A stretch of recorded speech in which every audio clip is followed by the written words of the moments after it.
అందరికీ నమస్కారం. తెలుగు డివోషనల్ భక్తి ఛానల్కి స్వాగతం. మనం రోజు కార్తీక పురాణం 7వ అధ్యాయం చూద్దాం. అనగా కార్తీక మాసంలో 7వ రోజు వినవలసినటువంటి కథ గురించి తెలుసుకుందాం.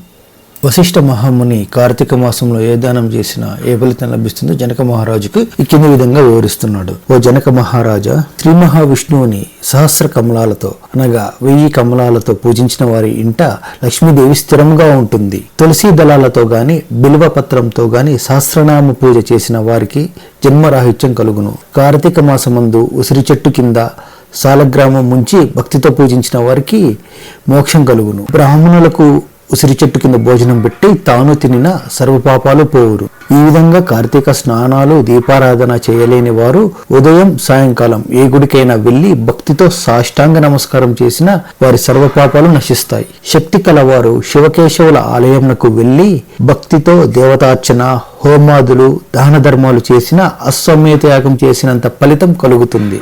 శివాలయమున గాని విష్ణువాలయమున గాని జెండా ప్రతిష్ఠించినచో యమకింకరులు దగ్గరకు రాలేరు.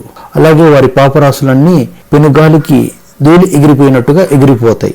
ఈ కార్తీక మాసంలో తులసికోట వద్ద ఆవు పేడతో అలికి వరిపిండితో శంకు చక్ర ఆకార ముగ్గులు వేసి నువ్వులు పోసి వాటి మీద ప్రమిద ఉంచి ఆ ప్రమిదలో నువ్వుల నూనె పోసి ఒత్తిని వేసి వెలిగించాలి.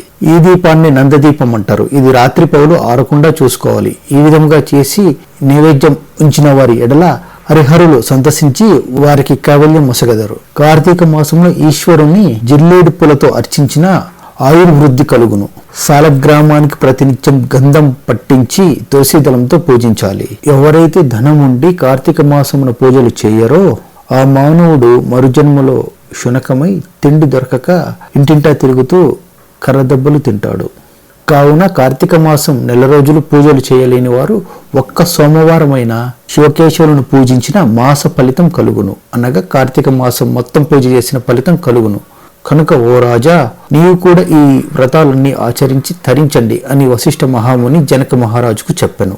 ఇది స్కాంద పురాణాంతర్గత వశిష్ఠ ప్రోక్త కార్తీక మహత్యమందలి 7వ అధ్యాయం సమాప్తం. రేపు మనం 8వ రోజు కార్తీక పురాణం గురించి విందాం. ఇంతవరకు ఈ ఛానల్ సబ్స్క్రైబ్ చేసుకోకపోతే దయచేసి ఛానల్ని సబ్స్క్రైబ్ చేసుకోండి. తద్వారా నేను చేసే వీడియోలు నేరుగా మీ మొబైల్ నోటిఫికేషన్లకు వస్తాయి. అలాగే ఈ వీడియోని షేర్ మరియు లైక్ చేయండి. తద్వారా ఈ కార్తీక పురాణం మరికొంతమంది ధన్యవాదాలు.